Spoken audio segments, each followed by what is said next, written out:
Magsisimula ang kwento sa kagubatan ng mga hayop sa Yongnam Nation.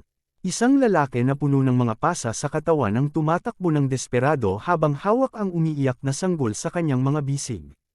Ang kanyang isipan ay puno ng determinasyon habang tahimik na hinihimok ang sanggol na manatiling tahimik, binibigyang diin ang pangangailangan para sa katahimikan upang makaligtas.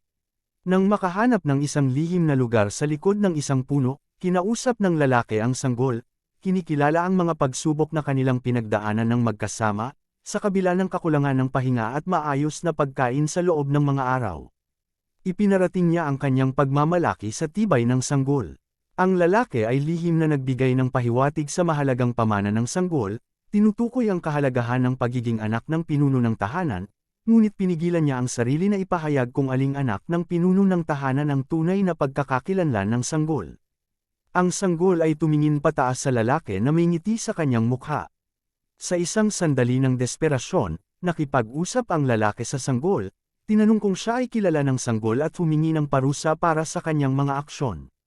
Sa pakiramdam na hindi sapat, pinunit niya ang kanyang damit, tinupi at inilagay ito sa bibig ng sanggol upang pigilan ang iyak nito.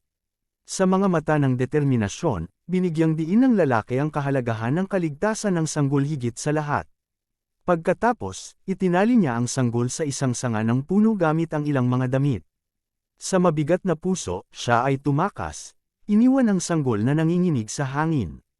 Kinabukasan, isang matandang lalaki ang naglakad sa kagubatan na may ibon na gumagaya sa tunog ng umiiyak na sanggol. Nagulat ang matanda, tumawa at nagtaka kung saan natutunan ng ibon na gumawa ng ganitong tunog. Iniisip na baka ito ay isang trick mula sa isang mahiwagang nilalang sa Warcraft. Sa kanyang pagkamangha, natuklasan ng matanda ang isang sanggol na nakabitin mula sa sanga ng puno. Nang maingat niyang kunin ang sanggol sa kanyang mga bisig, nagsimulang umiyak ang sanggol.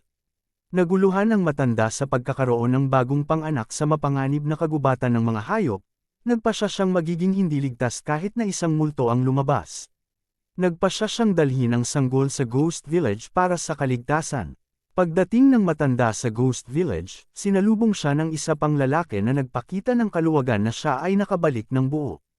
Kinumpirma ng matanda ang pagkakaroon ng sanggol, na isiniwalat na ito ay isang batang lalaki.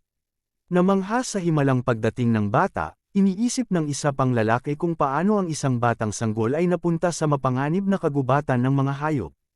Tumugon ang matanda ng pilosopikal, na sinasabing ang bawat isa sa kagubatan ay may kwento, at kahit ang sanggol na wala pang 100 araw ang edad ay tiyak na may sariling hindi pa nasasalaysay na kwento. Nang pumasok sila sa nayon, inutusan ng matanda ang iba na magtipon upang ipakilala ang bagong kasapi ng pamilya. Ang matandang lalaki ay nagbigay ng panimula sa kanyang kasama na batiin ang sanggol, ipinaliwanag na ang bata ay mananatili na sa kanila. Isang lalaki ang nagtanong tungkol sa mga ginawa ng matandang lalaki sa labas at kung paano niya dinala ang bata pabalik. Sumagot ang matandang lalaking may salamin sinabing, "Ngayon tinatanong mo kung anak ko ba ito?" Bahagyang nalito, tinanong ng matandang lalaki kung ang lalaki ay nagsasabi na ang bata ay kanya. Nilinaw ng lalaki na halata namang hindi ang bata ay sa kanya, na nagpapahiwatig na silang lahat ay mag-aalaga sa bata ng magkasama. Nagpasalamat ang matandang lalaking may salamin sa pag-unawa ng grupo na silang lahat ang mag-aalaga sa bata. Kinikilala na ito ay isang gawain na masyadong mahirap para sa kanya na mag-isa. Gayunpaman, nagsalita ng mga alalahanin ng isang lalaki kung dapat ba nilang simpleng alagaan ang bata o dapat din siyang turuan. Tapat niyang inamin na hindi niya kayang alagaan ang isang bata dahil sa kanyang pisikal na mga limitasyon at wala siyang pagnanais na magturo. Nilinaw niya na ang presensya ng bata ay walang koneksyon sa kanya. Bilang tugon, pinuna ng isa pang lalaki ang una sa pagiging malamig, na nagsasabing kahit na naging may kapansanan siya, nanatili siyang mapagmataas. Nagsalita ang matandang lalaking may salamin, na tinutukoy si Jianggan, sinabi sa kanya na huwag maging masama. Itinuro niya na sa kanilang grupo, lahat ay may kapansanan sa ilang paraan dahil ang teknikal na, ni din ay sira, para sa pagpapahaba ng buhay at paglikha ng immortal na espiritual na katawan ay sira. Bahagyang nagulat si Jianggan at pinaalalahanan ang matandang lalaki na napagkasunduan nilang huwag pag-usapan o tanungin ang tungkol sa mga pagkakakilanlan sa Ghost Village. Tinanong niya kung ang matandang lalaki ay ngayon ay isinasa publiko ang kanyang sariling pagkakakilanlan. Hindi inaasahan ipinaabot ni Jiang Gan ang kanyang nakaraan bilang isang kaakit-akit na Casanova na nakakaakit ng maraming puso, at kilala para sa kanyang kaalaman sa medisina at Yondan Technique, isang Chinese alchemy na may kaugnayan sa pag-unawa sa medisina at katawan. Ipinakita niya na ang kanyang mga kakayahan ay maaaring magpapaalala sa matandang lalaki ng kanyang sariling kaalaman sa medisina at halamang gamot. Bilang tugon, nagbiro ang matandang lalaki na kilala bilang Liho na mahusay si Jiang Gan sa pagpapatawa. Ibinunyag ni Liho ang kanyang sariling pagkakakilanlan bilang hukom ng buhay at kamatayan, na nag-iwan sa kanyang kasama na nagulat sa revelation na ito. Inamin ni Liho na itinago niya ang kanyang pagkakakilanlan ngunit hindi na niya ito kayang itago pa sa iba, na binanggit na ang apat na kasama ay alam na ang pagkakakilanlan ng bawat isa maliban sa kanya. Ipinakilala ni Hai Yong-soon ang kanyang sarili bilang master ng lihim na mga teknikal, na nag-express ng pagsisisi sa hindi pagsasabi ng kanyang pangalan ng mas maaga. Si Jiang Gan, na naramdaman ang pangangailangang sumunod pagkatapos ng revelation ni Soon, ay ibinunyag ang kanyang pagkakakilanlan bilang magnanakaw na kilala bilang Qian Yodo. Simpleng nagsalita ang lalaking may tali sa ulo, sinabing ang kanyang pangalan bilang si Paenggogo, at nang makilala ni Jiang Gan siya, sumigaw siya at sinabing, dapat siya ang panday na kilala bilang The Golden Hands. Nakiramay si Jiang Gan sa pagkabahala na maaaring naramdaman ni Gogo sa kakayahan niya ay gumawa lamang ng mga kahoy na hose sa kabila ng kanyang pambihirang kakayahan, habang lahat sila ay tumingin sa may kapansanan na lalaki na nanatiling tahimik. Nagtanong si Liho sa iba kung mahuhulaan ba nila kung bakit niya sinabi ang kanyang pagkakakilanlan. Ipinahayag ni Soon na maaaring layunin ni Liho na gawing disipulo ang bata. Sumagot si Liho tama, ang palagay na ito, ipinaliwanag niya na bagaman nagbago sila sa buhay nilang kriminal dahil sa kanilang nasirang nidan, iba ang sitwasyon para sa bata. Tinanong ni Jiang Gan kung tama bang isama ang bata sa kanila upang makaligtas sa kagubatan ng mga hayop. Pumayag si Liho, kinikilala ang pangangailangan para sa bata na manatili sa kanila para sa kaligtasan sa kanilang mahirap na kapaligiran. Ipinahayag ni Jiang Gan ang kahalagahan ng unang pagtukoy sa pisikal na kakayahan ng bata bago magpatuloy. Tiwala sa kanyang sariling mga pamamaraan, pinaalalahanan ni Liho ang grupo ng kanyang mga kakayahan. Binigyang diin niya ang pambihirang pisikal na katangian ng bata at iminungkahi na magtulungan sila upang maitaguyod ang potensyal ng sanggol bago matapos ang kanilang oras. Tinanong ni Liho ang iba kung may mga tutol sa planong ito ngunit nanatiling tahimik ang grupo, na nagpapahiwatig ng kanilang pagsang-ayon. Ipinakita ni Liho ang isang singsing sa grupo at binanggit na ito ay nasa bata. Tinanong niya kung may sinuman sa kanila na nakakita na nito dati. Napansin ni Jiang Gan na hindi mukhang ordinaryo ang singsing at humiling ng mas malapit na inspeksyon. Matapos suriin ang singsing, napansin ni Jiang Gan na kung mahahawahan ng espiritual na enerhiya, dapat itong magpakita ng ilang pagbabago. Iminungkahi ni Jiang Gan na maaaring makilala ni Gogo na ang singsing ay gawa mula sa pinakamataas na antas ng meteorite. Sa kabilang banda, itinuro ni Soon na sa loob ng singsing, ang taludtod na, ang altar ng banal na apoy, ang simula ng malinis na lupa, ay nakaukit. Ibinigay niya ang kahulugan ng taludtod na ito bilang isang hidwaan sa pagitan ng bago at lumang kapangyarihan, kung saan ang altar na nagbibigay ng sagradong apoy ay mahuhulog, na magdadala ng malinis na mundo. Tinanong ni Jiang Gan kung may partikular na lugar na nasa isip si Soon, na sumagot na hindi siya sigurado. Sinabi rin ni Liho at Gogo na wala silang ideya. Nanatiling tahimik ang may kapansanan na lalaki sa buong pag-uusap. Tinanong ni Liho kung mahalaga kung hindi nila kilala ang organisasyon. Binibigyang diin niya na hindi nila pinag-iiba ang mabuti at masama at sa makatuwid, hindi rin dapat ito gawin ng bata. Pumayag si Jiang Gan sa pananaw ni Liho. Ipinahayag ni Liho na ang pinakamahalagang gawain na natitira ay ang pagbibigay ng pangalan sa bata. Si Jiang Gan, na kinikilala si Liho bilang pinakamatanda, ay nagmungkahi na si Liho ang dapat pumili ng pangalan para sa bata. Pagkatapos tingnan si Liho ang bata, nagsimula siyang ikwento ang kanyang sariling karanasan. Ibinahagi niya kung paano siya noon ay may 2 anak na babae at isang anak na lalaki na nagkasakit. Sa kasamaang palad, hindi siya makasama sa kanyang anak noong pinakakailangan siya dahil siya ay abala sa pagtupad sa kanyang tungkulin, at pagbalik niya ay hindi na niya nailigtas ang kanyang anak. Nagtanong si Liho tungkol sa layunin ng pagiging mahistrado ng buhay at kamatayan kung hindi niya mailigtas ang kanyang sariling anak. Ipinahayag ni Soan ang kanyang pakikiramay nang marinig ang nakakalungkot na kwento ni Liho. Nagmungkahi si Soan na maaaring ang bata ay muling isinilang upang maging isang kahangahangang tao tulad ni Liho. Nagulat si Liho at nagtanong kung ano ang kapansin-pansin sa isang alchemist tulad niya. Ipinunto ni Soan na si Liho ay nakapagligtas ng maraming buhay sa pamamagitan ng kanyang medikal na practice, anuman ang kanilang estado, na inilalarawan ito bilang isang dakilang gawa. Binababa ni Liho ang halaga ng kanyang mga aksyon, na binanggit na mas marami pang tao ang hindi niya natulungan kaysa sa mga natulungan niya.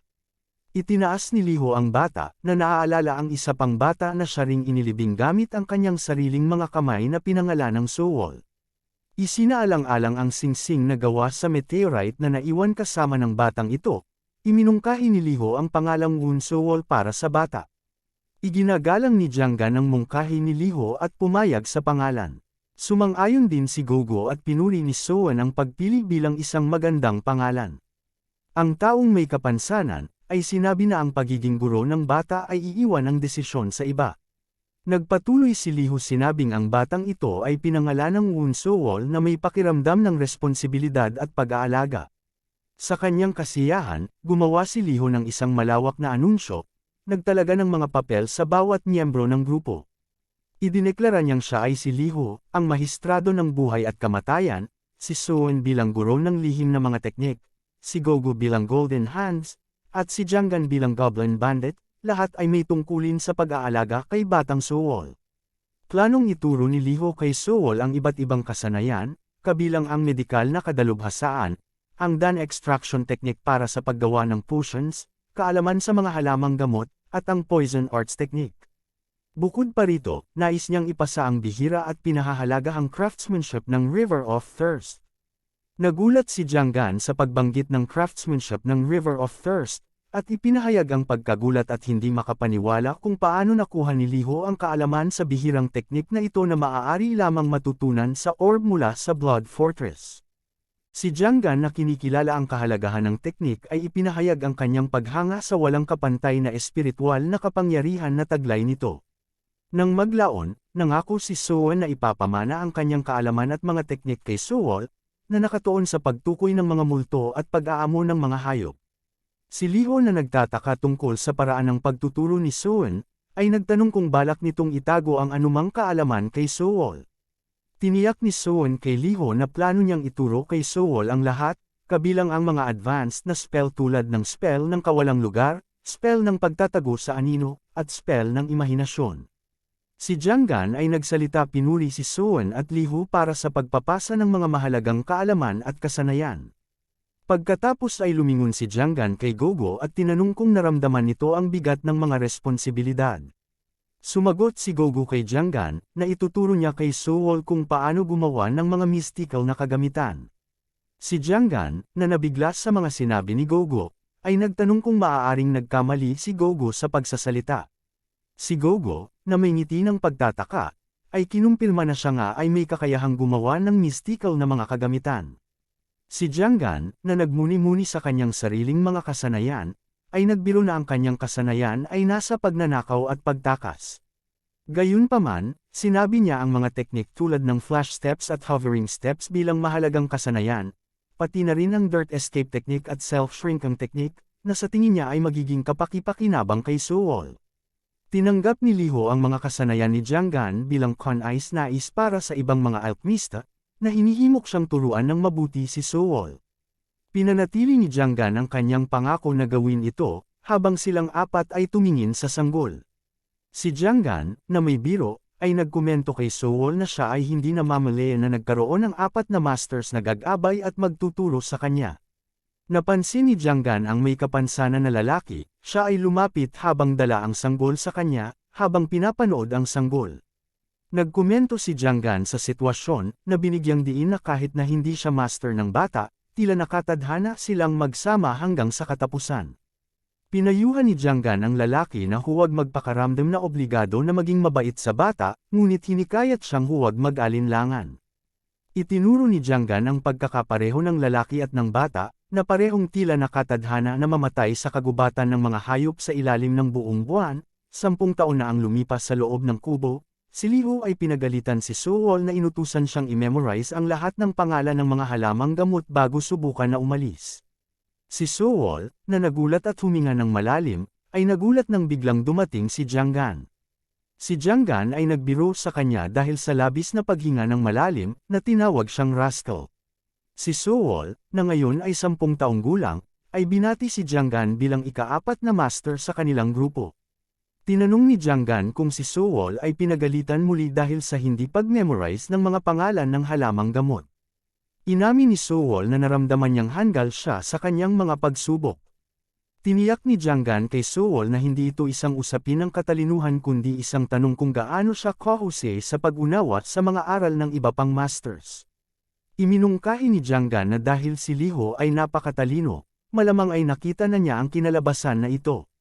Tinanggap ni Suwol ang pananaw ni Jianggan sa isang simpleng sagot na, okay.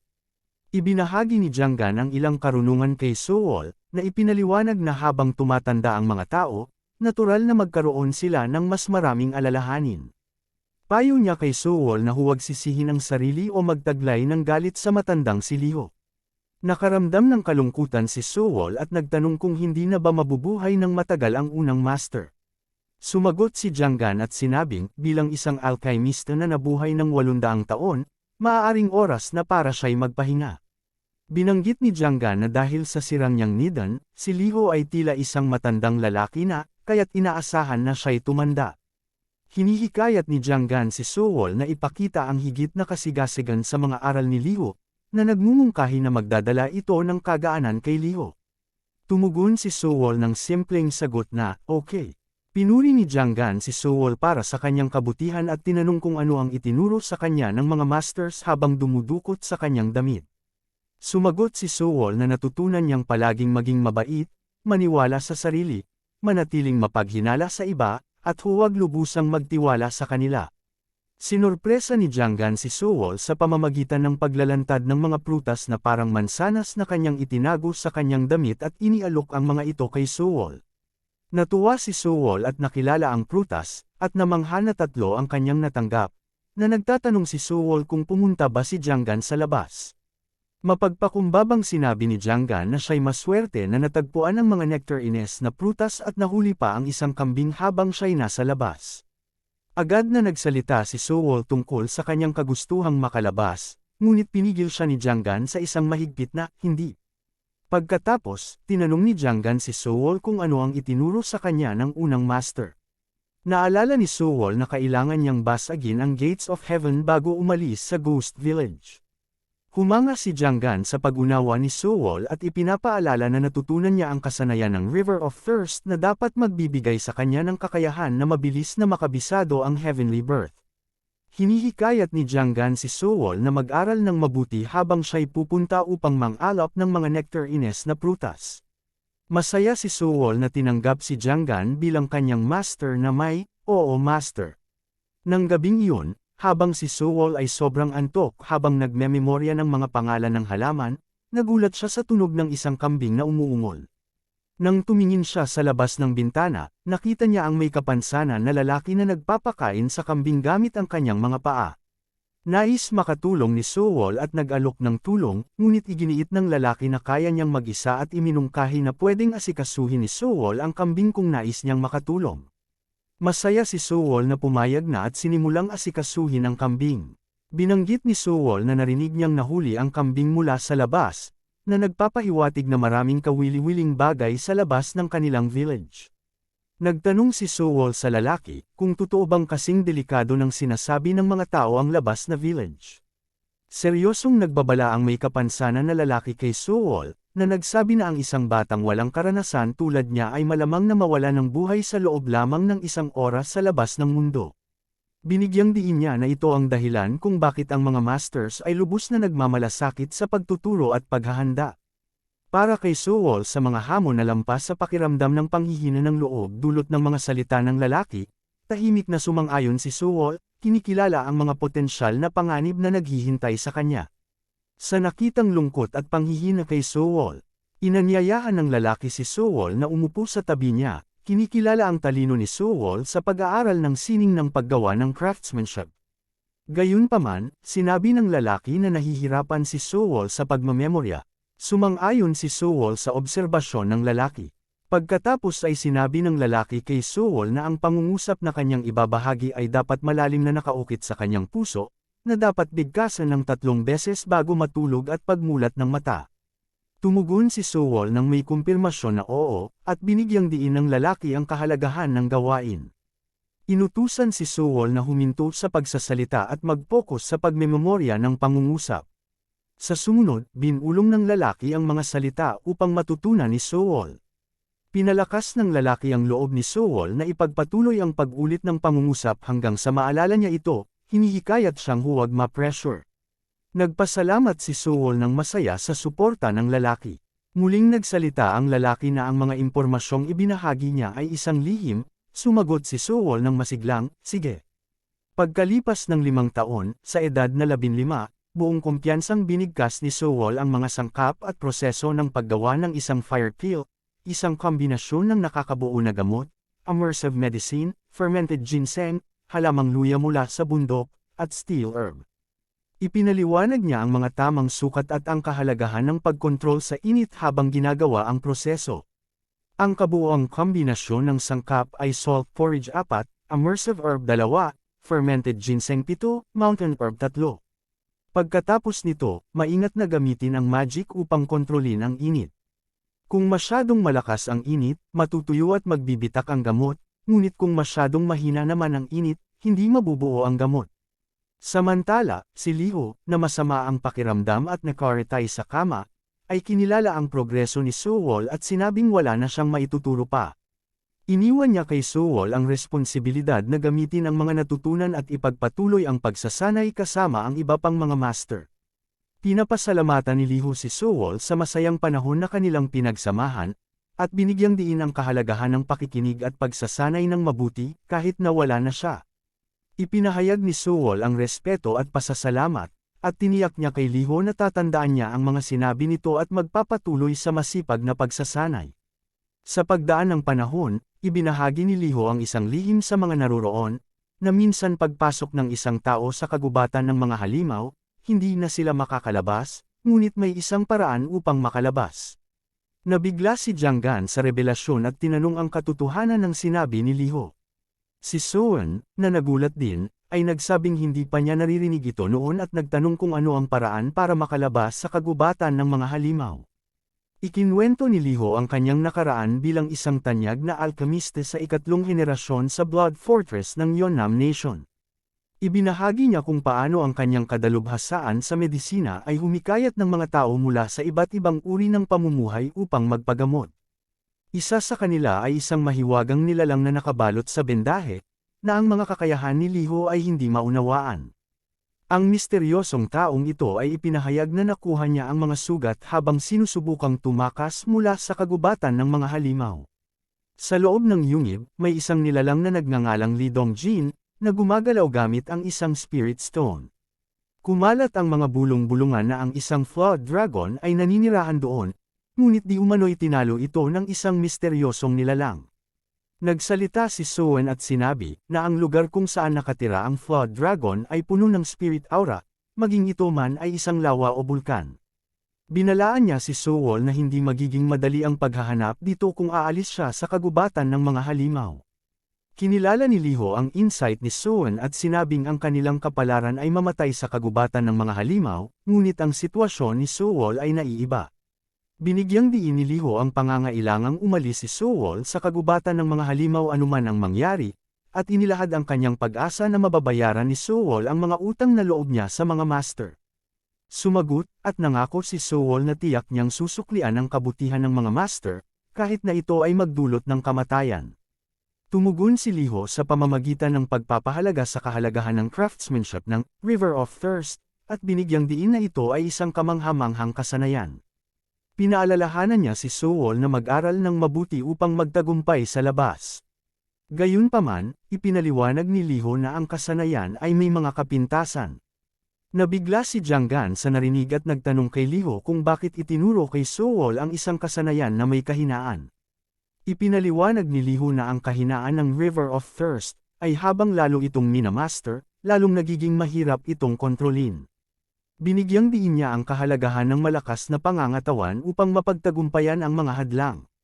Gayunpaman, ang pagkabigo sa pagkontrol sa kasanayan ay maaaring magdulot ng matinding sakit at panganib na mawala ang lahat ng pinaghirapan. Ikinwento ni Liho ang isang personal na karanasan kung saan ang master ng Blood Fortress ay humingi ng tulong sa kanya dahil sa mga epekto ng kasanayan. Sa kanyang kasakiman, inamin ni Liho na ninakaw niya ang mga kasanayan ng taong iyon sa pag-asang pahabain ang kanyang buhay para sa kanyang mga bagong silang na anak na babae. Ipinagtapat niya na ang kanyang intensyon na pumasok sa Heavenly Palace gamit ang kasanayan, ang nagdulot ng kanyang pagpapatapon sa kasalukuyang lokasyon nila, sa Full Moon Village. Sinabi ni Liho kay Sowol na kung makakalabas siya sa kagubatan ng mga halimaw, hanapin niya ang tunay na kasanayan ng River of Thirst. Ipinakita ni Sowol ang respeto at pinatotohanan na pag-aaralan niya ang tunay na kasanayan. Pagkatapos ay inutusan ni Liho si Sowol na bisitahin ang Blood Fortress sa Yeonnam Nation at dalhin ang balita tungkol sa kanyang asawa, si Hee-jae, at sa kanyang dalawang anak na babae, sina Soshan at So-so. Hiniling niya kay Sowol na tulungan sila kung sakaling magkaroon sila ng problema. Pinanggako ni Sowol na tatandaan niya ang mga tagubilin ni Liho. Nang ipinikit ni Liho ang kanyang mga mata, ipinahayag niya ang paghanga kay Sowol, kinilala ang kanyang kahangahangang progreso. Inamin ni Liho na wala na siyang maituturo pa kay Sowol at wala ng mga salitang nais niyang iparating. Ikinasama ng loob ni Liho na hindi niya magawang pagalingin ang kanyang sarili at samahan si Sowol na i-enjoy ang hangin bago siya pumanaw. Pagkatapos ng pagpanaw ni Liho, sinilaban ni Sowol ang kanyang katawan, nakaramdam ng kalungkutan at bagong motibasyon na igalang ang mga turo ng kanyang guro. Si Sowol, na ngayon ay 18 taong gulang, ay nagmuni-muni sa mga aral na natutunan niya mula sa iba't ibang guro. Binanggit niya kung paano itinuro ni Sowon sa kanya ang mga taktika para sa pagde-deploy ng mga troops. Ipinakita ni Gogu sa kanya ang fire control dahil sa kakulangan ng mga materyales para sa paggawa ng armas. At itinuro ni Jianggan sa kanya ang iba't ibang kapaki-pakinabang na kasanayan tulad ng hovering steps, flash steps, dirt escape, self-shrinking technique, face-changing skill, at great stealth technique. Ipinahayag ni Sowol ang malalim na pasasalamat sa lahat ng mga guro para sa kanilang gabay. Si Jianggan, na nagulat sa biglaang pagmumuni-muni ni Sowol, ay nagtanong tungkol sa hindi malinaw o tila kakaibang mga salita ni Sowol, iniisip kung mayroong partikular na alalahanin o problema na nagtulak kay Sowol sa pagninilay. Sa magaan na tono, sinabi ni Sowol na wala siyang inaalala, at sinisi ang abala niyang ischedule ng pag-aaral na hindi nag-iwan ng oras para sa mga alalahanin. Biro niyang tinanong si Jianggan tungkol sa kanyang nagkakakulay abong buhok, sinabi kong kapag binunot ang mga puting buhok ay magiging puti na rin ang natitira. Si Jianggan, na nagpumilit sa kanyang tanong, ay hinimok si Sowol na tumigil sa pag-iwas sa paksa at direktang ibahagi kung ano ang bumabagabag sa kanya, lalo na't madalas niyang napapansin ang pag-iba ng sinasabi ni Sowol. Ipinahayag ni Jianggan ang kanyang taos-pusong pag-aalala sa pinagmulan ng mga alalahanin ni Sowol. Sinabi ni Sowol kay Jianggan, ang kanyang kasalukuyang mga pakikibaka, ipinahayag ang pakiramdam ng parang nararamdaman niya ang gates of heaven sa ilalim ng kanyang tiyan.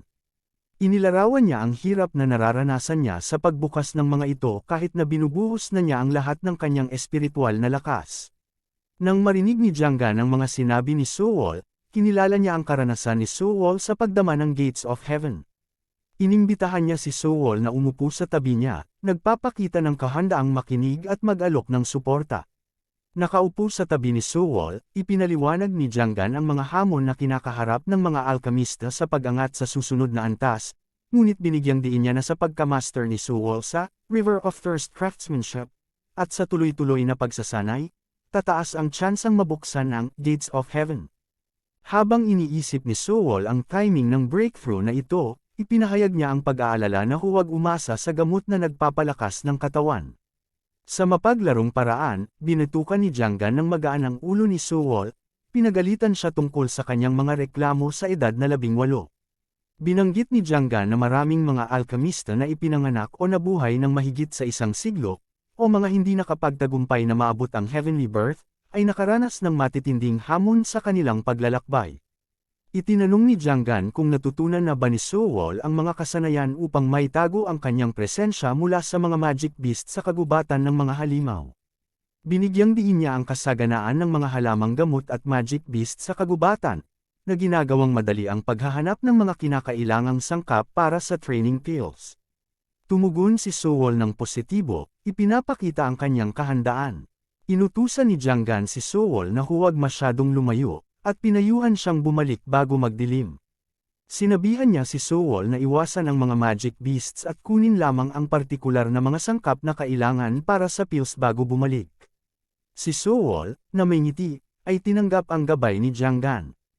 Habang nag-aani sa kagubatan ng mga halimaw, nakilala ni Sewol ang mga halamang gamot batay sa kanilang kulay at katangian. Nakita niya ang Genryong herbs, at ang Guigul herbs dahil malabuto nitong kulay, at ang Yellow Dagyun dahil sa maliit nitong laki at dilaw na dahon. Nang mapansin na ni Sewol ang papalubog na araw, napagtanto ni Sewol na oras na upang umuwi. Habang tumatakbo si Sewol sa kagubatan gamit ang hovering step skill, namangha siya sa bilis at bisa nito, kumpara sa mga limitasyon sa makitid na Full Moon Village. Pinahalagahan niya ang pagsasanay mula sa ika-4 na master na nagturo sa kanya na gamitin ang kasanayang ito ng mahusay. Nakaramdam si Sewol ng ginhawa na nakaalis siya sa nayon. Biglang huminto si Sewol, sa kalagitnaan ng kanyang mga pag-iisip, biglang napagtanto ni Sewol na sa sobra niyang pagkaabala sa pangunguha ng mga halamang gamot para sa kanyang mga fills, nakalimutan niyang magdala ng anuman para sa ibang mga master. Determinado siyang itama ang pagkakamali, nagpasya siyang manghuli ng manok o kambing bilang tanda ng pagpapasalamat. Naisip ni Sewol kung dapat ba siyang maghanap mula sa tuktok ng puno, isinasaalang-alang ang ibang pananaw para sa kanyang gawain. Habang ipinagpatuloy ni Sewol ang paghahanap, pinaalalahanan niya ang kanyang sarili sa pangangailangan na bumalik bago lumubog ang araw. Bigla niyang naramdaman ang kakaibang sensasyon, isang pakiramdam ng kiliti.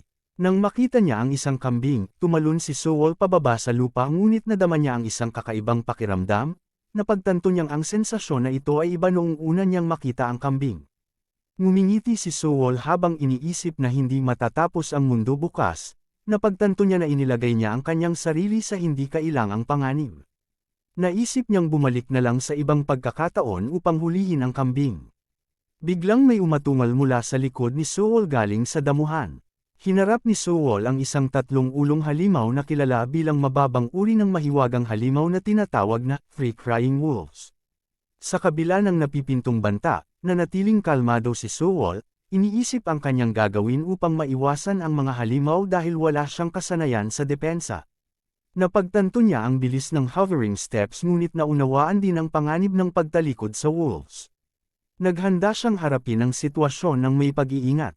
Habang papalapit ang halimaw, mabilis na ginamit ni Sewol ang flash steps, nabatid ang konsumo ng enerhiya nito ngunit pinahahalagahan ang kakayahang kumilos ng mabilis sa maikling distansya. Sa kakayahang ito, kinakalkula niya na hindi siya kayang atakihin ng mga 3 crying wolves. Habang umuungol ng mabagsik ang mga asong halimaw, naghanda si Sewol ng isang patibong habang iniiwasan ang mga halimaw. Nang maramdaman niya ang kumpiyansa sa kanyang paghahanda, idineklara niyang handa na siya, ipinapakita ang kanyang kahandaan na harapin ang sitwasyon. Napagtanto ni Sewol ang kakulangan niya sa mga kasanayan sa pag-atake maliban sa mga aral ng unang guro. Matapang niyang hinarap ang mga asong halimaw at nagbigay ng isang tiyak na atake, na nagbigay ng butas sa ulo ng halimaw at matagumpay na napatay ang halimaw. Nang pinuri ni Sewol ang kanyang tagumpay, ipinahayag ni Sewol ang pasasalamat sa kanyang mga guro para sa kanilang mga aral. Gayunpaman, inamin niya rin na nilabag niya ang kanyang pangako na huwag lumaban sa mga magic beasts. Pagkatapos, si Sewol na umuubo, at si Jianggan, nakitang-kita ang inis, ay nag-react sa mga kilos ni Sewol. Inilagay ni Jianggan ang kanyang mga kamay sa kanyang ulo at sa kanyang loob ay nagpahayag ng pagkasira ng kanyang ulo sa ugali ni Sewol. Napagtanto ni Sewol ang kanyang pagkakamali, yumuko siya at nag-alok ng paghingi ng tawad sa kanyang mga guro. Si Jianggan, nagalit ay pinagsabihan si Sewol dahil sa kanyang pagsuway, na binibigyang diin na ang kanyang edad na 18 taong gulang ay hindi sapat na dahilan upang baliwalain ang mga utos ng guro at magdala ng magic beasts na halimaw. Binalaan ni Jiang Gan si Suwol na maswerte siyang nakaligtas sa mga repercussion sa pagkakataong ito. Sinubukang ipaliwanag ni Suwol ang kanyang mga aksyon kay Jiang Gan ngunit hindi handang makinig si Jiang Gan sa kanyang mga dahilan, pinagsasabihan siyang huwag magtangkang magbigay ng mga katwiran. Si Suwon, na nag-uusisa tungkol sa sitwasyon ni Suwol, ay nagtanong kung ito ang unang beses na lumabas si Suwol. Kumpirmadong sumagot si Suwol, at sinabi na ito nga ang unang beses. Tinanong pa ni Suwon si Suwol tungkol sa dahilan ng kanyang paglabas. Ipinaliwanag ni Suwol na bagaman naalala niyang maaari lamang siyang umalis pagkatapos makamit ang heavenly birth, hindi niya nakita ang senyales ng pagbubukas ng mga pintuang makalangit. Kaya't sinikap niyang pabilisin ang proseso sa pamamagitan ng pagtipon ng mga sangkap para sa gamot na maaaring makatulong sa kanyang breakthrough. Nagtanong pa si Suwon tungkol sa karanasan ni Suwol sa labas, ibinahagi ni Suwol na nakatagpo siya ng maraming halamang gamot at nakipaglaban sa mga three crying wolves, na hindi naman niya itinuring na delikado. Inilarawan niya ang matinding sensasyon na naramdaman niya noong ginamit niya ang hovering steps, na inihalin tulad ito sa pakiramdam na parang pinupunit ang kanyang puso. Pagkatapos ay lumingon si Suwon kay Gogo at tinanong kung sa palagay niya ay makakagawa siya ng watawat mula sa mga buto at balat ng three crying wolves. Tumango si Gogo bilang tugon, na nagdulot ng ngiti kay Suwon. Pagkatapos ay hinaplos ni Suwon si Suwol sa balikat at nagbahagi ng kanyang pananaw, sinasabing maaaring magsimula ng maramdaman ni Suwol na ang Full Moon Village ay nagiging makitid at nakakainis, at posibleng mag-ugat ng sama ng loob sa mga guro na nagbabawal sa kanya na lumabas. Ngunit, tinanggihan ni Suwol ang pakiramdam na iyon, na ipinahayag ang kanyang paggalang sa mga masters. Ipinaliwanag ni Suwon na natural lamang para kay Suwol na makaramdam ng sama ng loob kapag nahahadlangan sa pagsunod sa kanyang mga pagnanasa. Pinasiguro niya kay Suwol na nais din ng mga masters na masaksihan ang kanyang paglalakbay patungo sa heavenly birth, na kinikilala ang mga hamon at panganib ng pagtagumpay sa hadlang. Ipinahayag ni Suwon ang kanilang sama-samang pagnanais na gabayan si Suwol upang maging isang heavenly birth alchemist habang sila ay buhay pa. Sa kasiyahan at saya, tumugon si Suwol, at humingi ng kumpirmasyon mula kay Suwon na siyang nagpasiguro sa kanya sa pamamagitan ng pagtatanong kung siya ay kailanman nagsinungaling sa kanya, na sinabi ni Suwol na hindi kailanman siya pinakitaan ng kasinungalingan ni Suwon. Nagpa siya si Suwon na si Gogo, ang pangatlong master, ang magiging responsable para sa paggawa ng bandila. Ipinaalam niya kay Suwol na kung matagumpay niyang magagamit ang Shadow Concealment spell gamit ang bandila, ay papayagan niyang lumabas si Suwol. Na-excite si Suwol at hinawakan ang braso ni Gogo, hinihimok siyang gawin ang bandila ng mabilis. Ipinahayag ni Suwol ang kumpiyansa na sa karagdagang pagsasanay ay matutunan niya ang Shadow Concealment spell ng mabilis. Nagulat si Suwon sa kasigasigan at malikot na pagkilos ni Suwol. Sa sumunod, gumagamit si Suwol ng kanyang internal na enerhiya upang kontrolin ang apoy gamit ang kanyang chi upang hubugin ang isang dagger ayon sa utos ni Gogo, na binigyang diin ang kahalagahan ng pagkontrol sa apoy sa paggawa ng tool, na hinihimok si Suwol na magpatuloy na magtuon ng pansin hanggang sa matapos ang gawain. Pinayuhan ni Gogo si Suwol na simulan ang kanyang paglalakbay sa pamamagitan ng pangangaso ng maraming low-class magic beasts gamit ang dagger, na mangolekta ng higit pang materyales at pinuhin ang kanyang mga kasanayan. Pagkatapos ay inutusan niya si Suwol na palamigan ang espada sa pamamagitan ng paghipa nito gamit ang hangin ng determinasyon.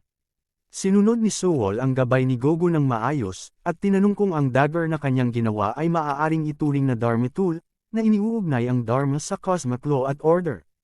Nilinaw ni Gogo na ang dagger ay simpleng tool lamang at hindi umabot sa pamantayan kahit ng pinakamababang antas ng Dharma tools. Nagtanong si Suwol tungkol sa oras na kinakailangan upang makagawa ng pinakamababang antas ng Dharma tool sa patuloy na pagsasanay. Sumagot si Gogo na aabutin ng humigit kumulang 3 taon ng dedikadong pagsasanay upang maabot ang antas na iyon. Siniguro ni Gogo kay Suwol na sisimulan niyang gawin ang 12 flags agad, na nagpapahintulot kay Suwol na magpahinga.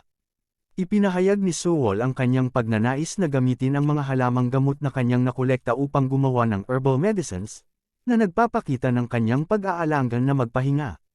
Nagmungkahi si Gogo na dahil maaaring hindi sapat ang isang dagger para sa pangangailangan ni Sewol, dapat silang gumawa ng higit pang mga tool na makapagbibigay ng proteksyon.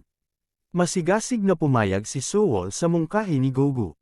Kinabukasan, sa loob ng kubo ipinagmamalaki ni Sewol ang pagkakumpleto ng kanyang unang herbal medicine pagkatapos ng 5 pagtatangka, na nagpakita ng pagiging komplikado ng proseso na humantong sa kanya upang gamitin ang lahat ng halamang gamot na kanyang nakolekta. Isinasaalang-alang ni Sewol ang mas ilan na paggawa ng herbal pills, na pagtanto niya na kahit ang maliit na pagkakamali sa mga aspeto tulad ng dami ng halamang gamot, pagkakalat, temperatura ng apoy, o paraan ng paghiling ay maaaring magbanta sa matagumpay ng paggawa ng mga pills. Habang iniisip ang Pill of Nine Beliefs na dinisenyo upang alisin ang mga toxins mula sa katawan, nagtataka siya tungkol sa posibleng epekto nito sa kanya. Nagpasya siyang inumin ito upang suriin ang mga epekto nito, habang iniinom ang pill. Nagmuni-muni si Sewol kung ang pag-unlad na ito ay makakatulong sa kanyang pagsusumikap na maabot ang gates of heaven. Abala si Sewol sa paggawa ng mga herbal pills nang sumilip si Jianggan sa pinto at sinabi na siya ba ay nagluluto. Nagtanong si Jianggan kung mayroon ng sapat na materyales si Sewol para sa mga pills, na nagdulot ng pagkabigo ni Sewol sa hindi pare-parehong salita at aksyon ni Jianggan.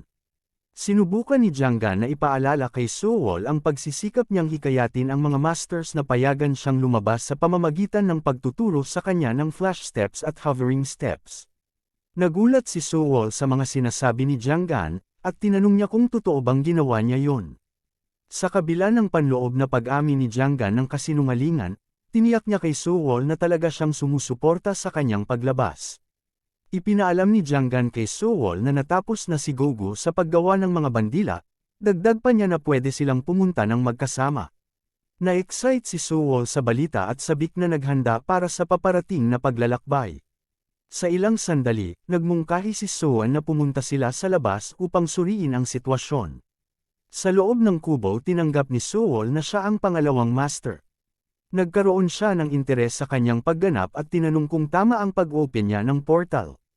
Pinuri ni Sewol ang kahangahangang mga bandila ni Gogo at pinuri si Sewol para sa kanyang walang mali na teknik sa pagbuo. Siniguro niya kay Sewol na kapag may desenti na armas na siya, maaari siyang makalabas ng walang mga paghihigpit. Ipinagmamalaki ni Sewol ang kanyang 2 daggers at 8 maliit na daggers at nagtanong ng kumpirmasyon si Sewol mula kay Sewon kung sapat na ang kanyang dala para sa kanyang paglalakbay. Pagkatapos, matatagpuan si Sewol sa kagubatan ng mga halimaw, na nagmumuni-muni sa pagbabago ng kapaligiran para sa nakaraang 3 buwan na siya ay nag-iimbestiga sa lugar malapit sa Full Moon Village at nakakatagpo ng low-class magic beasts kahit saan man. Gayunpaman, sa pagkakataong ito, hindi siya makakita ng kahit isang halimaw. Naalala niya ang mga sinabi ni Gogo sa seryosong tono, inutusan si Sewol na simulan ang paggawa ng kanyang Dharma tools at pinayuhan siyang mangolekta ng ilang spirit stones.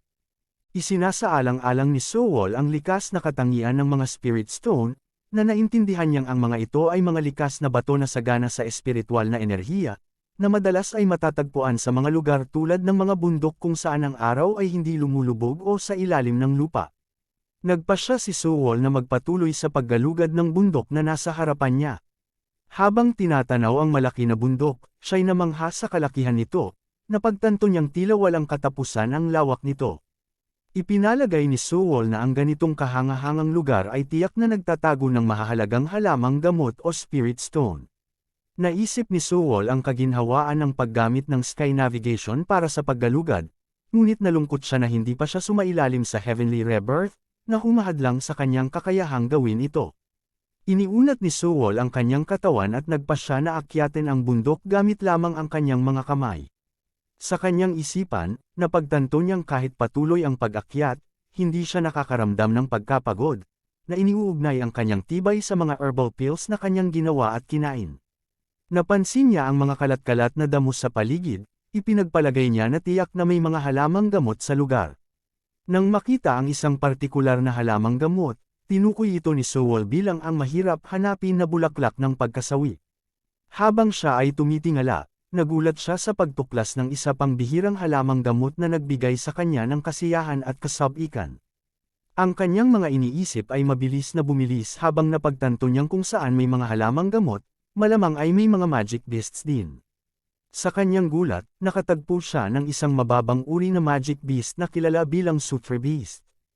Upang ipagtanggol ang sarili, gumamit si Sewol ng isang bato na may enerhiya upang batuhin ang malaking lumilipad na hayop ngunit walang kabuluhan. Sa kanyang isipan, kinilala niya ang ibon na parang hayop bilang isang evolved intermediate class beast dahil sa laki nito na mayaman sa mga halamang gamot. Nang madama ang panganib, nagpasya si Sewol na unahin ang kanyang kaligtasan at umatras. Napansin ang hindi pangkaraniwang kakulangan ng agresyon ng hayop, ipinagpalagay niya ang Sutre Beast ay umiiwas sa pag-atake upang hindi masaktan ang malapit na bulaklak ng liwanag. Tiningnan ni Sewol ang bulaklak bilang isang potensyal na tagapagligtas sa mapanganib na sitwasyon.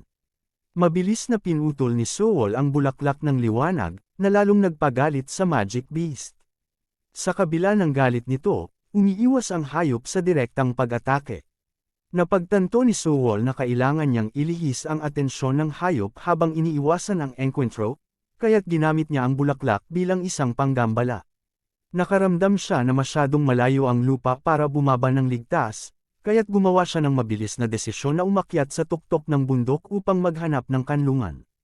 Habang siya ay umaakyat, pinagsisisihan niya ang pagbabalewala sa mga panganib ng kagubatan ng mga hayop at hindi pagbigay halaga sa mga babala ng kanyang mga masters. Sa isang mapaghimagsik na hakbang, itinapon ni Sewol ang bulaklak pababa upang akitin ng ibon na hayop palayo habang siya ay mabilis na umaakyat sa tuktok ng bundok, layuning magtago at iwasan ang agarang panganib. Matagumpay na nakarating si Sewol sa tuktok ng bundok at nakaramdam ng ginhawa, naniniwala na maaari niyang itago ang kanyang sarili ng mabuti sa lugar na iyon. Agad niyang inaktibo ang Shadow Concealment Spell upang higit pang mapanatili ang kanyang taguan. Habang ang galit na Magic Beast Bird ay lumilipad sa paligid, nagkaroon si Sewol ng pag-aalala, kinikilala ang patuloy na galit at determinasyon ng hayop.